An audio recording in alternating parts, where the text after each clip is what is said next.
Shalom, praises to Yahweh, Bashem Yahushua, Bashem Rakakadash, the bonus the elder apostles, great most honorable well, Shalom to the brothers in wax, Syrian truth. Now I just saw this and it's obviously interesting because there's been a push. I think Europe is still doing a push for like a digital euro. So CBDCs or central bank digital currencies, they've kind of been in the background, getting pushed through. Whilst not really taking up the front pages. But you have now Trump's two of Trump's sons pushing out a what's meant to be a US dollar type crypto. But obviously they've been doing like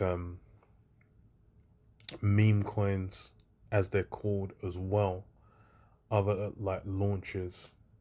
But this one is more in the vein of trying to be utilized as a something in the vein of heading towards that mark, that MOTB, that Karagma, where it's laying that groundwork. Because you've kind of, it's funny as well, you've had um like China setting up its own payment systems, with which being utilized in Africa, and then Europe as well, basically working to kind of set up their own ones as well. Because of that, you've what do you call it? China working to set up their own ones as well. Um, so like I mean, Europe and China setting theirs up, and that's basically taking a bite out of the U.S. dominance as far as in the financial market. A lot of what cryptos, the blockchain at least, I'll say, that technology is the ease of payments. Payments kind of flying around, with like between borders, cross instant digital payments that are very easy to track and keep, and independently viable, verifiable. So like on the blockchain, those that's been a big push. So the with those technologies, then it's digitizing everything becomes more justifiable. And that's been a push. It's more Europe's push, more like further with it, and China as well.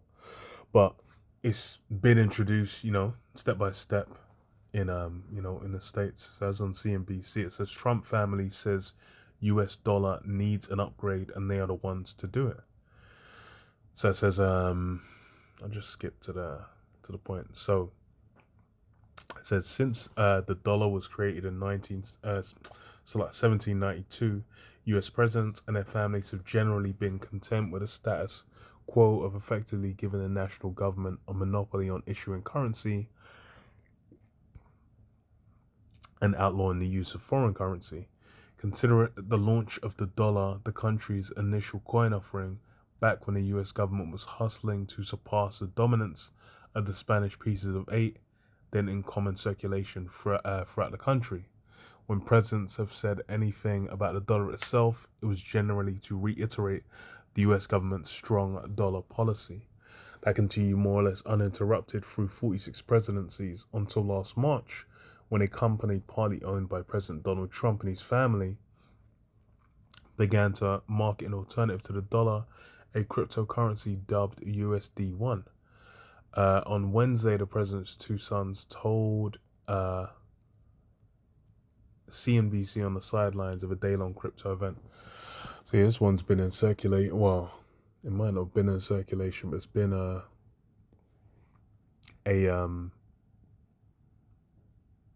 was it even launched?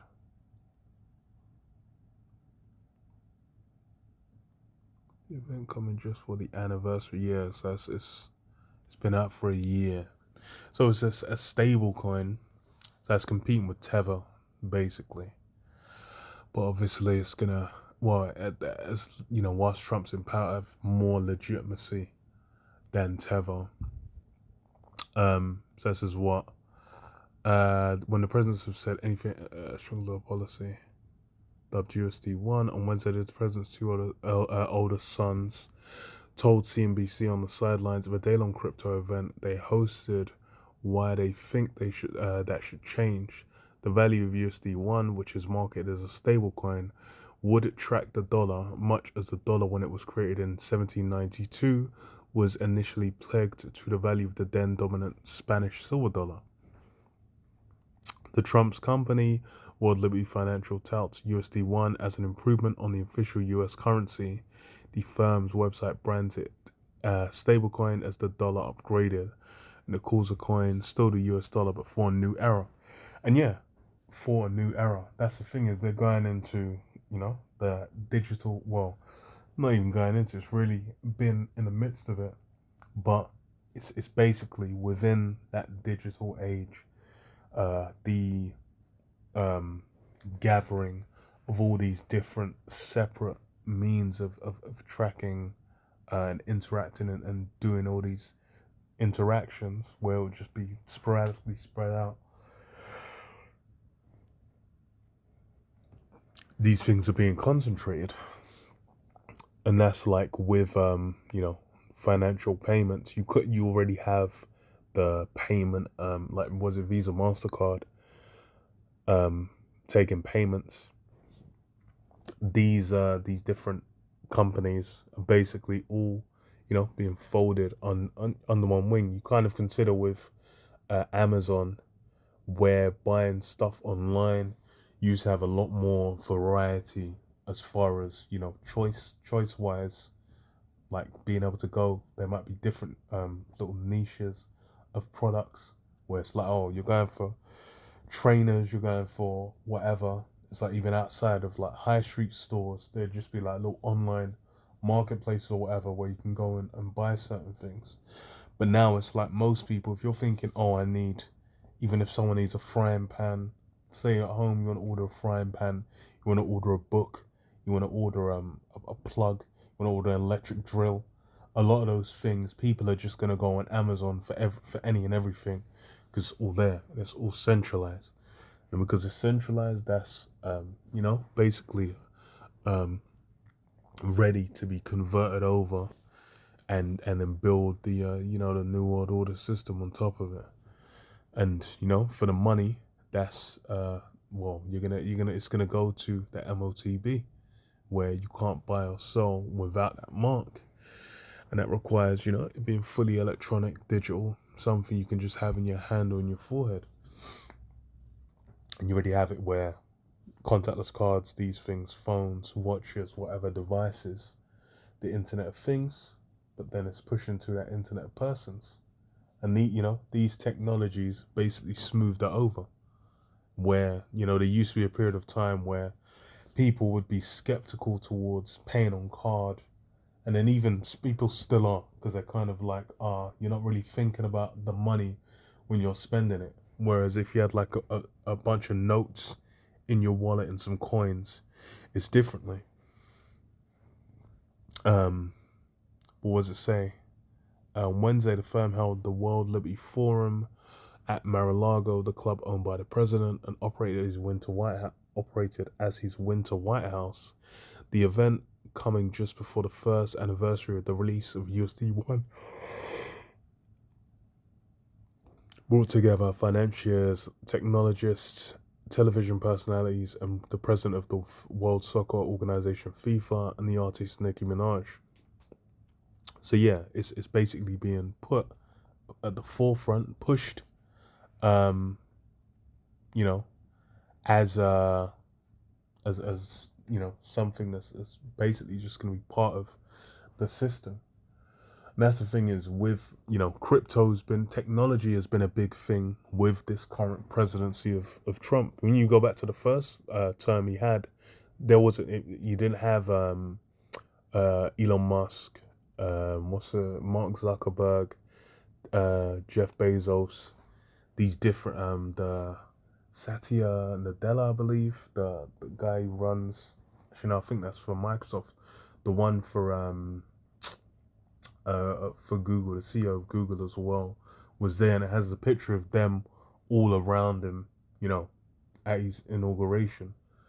So with that's the thing with the like that push for technology is coming because why? That's where the next push is. So I read this Ezekiel 28:2. It says, "Son of man, say unto the prince of Tyrus, thus saith the Most High Power, because thine heart is lifted up, and thou hast said, I am a God, I sit in the seat of God in the midst of the seas, yet thou art a man." And this exercising of technology, of power, of prominence, the military aspect, financial aspect, even the cultural aspects of as well, where he's basically changed norms so that what he defines as righteousness, as justice, those are the things that now are upheld as normal within this current world, within this system. um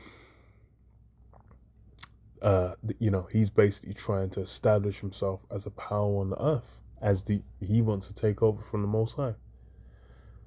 It says what? Yet in the midst of the seas, yet thou art a man and not God. Though thou set thine heart as the heart of God, behold, thou art wiser than Daniel. There is no secret that they can hide from thee. With thy wisdom and with thine understanding, thou hast gotten thee riches, and hast gotten gold and silver into thy treasures. And yeah, is wiser than Daniel. He's been given an immense amount of understanding. Because why? He needs to bring about these different technologies. He's been blessed to bring them up, to bring about modern warfare, advanced missile systems, aircraft carriers, tanks, artilleries, nuclear bombs, um, aircraft, rockets that can go up into the heavens. These are things he's been given because why? Now's the time where all those things need to be about for prophecy to be fulfilled. But then as well, it says, what? By thy great wisdom and by thy traffic, thou hast increased thy riches, and thine heart is lifted up because of thy riches. So the money, that monetary aspect, is a big part of how he operates. And that's why you have these different technologies, these different things being pushed forward. Because why? Those riches are a heavy aspect of of his system, of how he functions, of how he runs. Because with that wisdom and that's something that they always talk about. Oh, the modern economy, basically, rather than being tied to gold, rather than being tied to these different things, because it floats freely, it then makes it so you're always able to have a growth and abundance, that capitalistic growth, where it's like, everyone's always able to make it. That American dream can keep popping. But the reality of it is it's an unjust way. And the joke of it is as it says, what, got gold and silver into thy treasures. The elite have really gathered all those things of actual worth in the world to themselves. Land, precious metals, mines for different goods, uh, animals, livestock, these things, farming land again as well. These things are all like floated to where the elite hold sway over those things. Uh, and the average Joe is, they're dealing with debt. Not even debt like the elite use it. It's funny because it's like the elite will bloody it's like you hear about some of these companies. It's like they'll be like, oh yeah, we're leveraging and we're gonna borrow a hundred billion, or borrow 10 billion from the bank, to finance this, and then pay them back at a tiny non-existent interest rate in like 3 years, where they ain't gonna pay shit back for the first three. It's fucking crazy. But you know, on the bottom level, you get a little credit card. There'll be men that get a credit card and they're destroyed for the rest of their life. Fucking hell. Um, yeah, I'll read this as well. Revelation 12:12, it says, "Therefore rejoice, ye heavens, and ye that dwell in them. Woe to the inhabitants of the earth and of the sea, for the devils come down unto you, having great wrath, because he knoweth that he hath but a short time." And yeah, that's these things being pushed through. All this since Trump came in, the push for technology has been heavy. Because even as well, like over here in the UK, the digital ID was pushed through over here, where initially it was announced as mandatory for various services, getting a house, getting a job, various things. They've now seemingly pulled back to where it's going to exist, but it's not mandatory. But with them going for it, it's we that can flip and change, in time. Because as far as that's part of what they're looking to get, it's something that you go to China's a lot of these things that they're looking to establish. China's already run with them, especially when we're looking at technology. Because if they have a short time. Finish on this. Revelation 13:16, it says, "And he causeth all, both small and great, rich and poor, free and bond, to receive a mark in their right hands or in their foreheads, and that no man might buy or sell, save he that had the mark, or the name of the beast, or the number of his name." So yeah, that implantable chip, that mark, needs to be received and utilized to function within that system.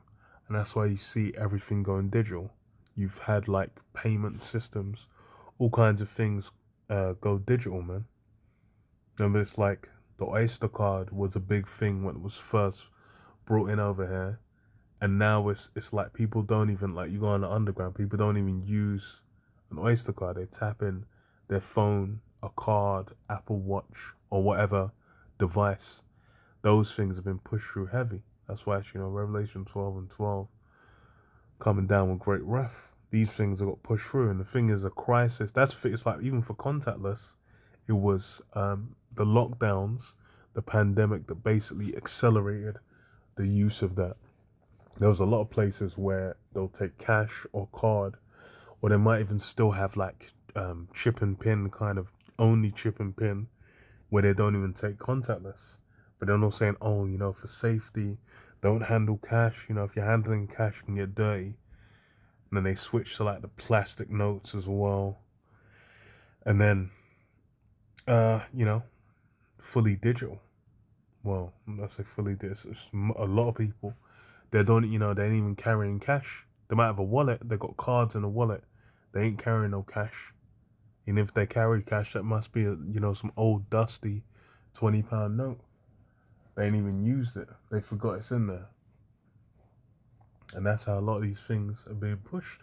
And the thing is, it's all little points on the, correlation graph, but then it's all heading in one direction, where these new technologies are then just going to be set as a standard. And that's really where it's going, especially with the US being pushed towards it. That's something where they're probably the most resilient as far as with these things. Because a lot of parts of Europe, they got that push through. Scandinavian countries especially, these technologies, there's a lot more up. So when you go to Asia as well, in general, not just China, Japan, Singapore, these different locations, those technologies have been picked up heavily, man. But yeah, I'll leave it there. Shalom, shalom.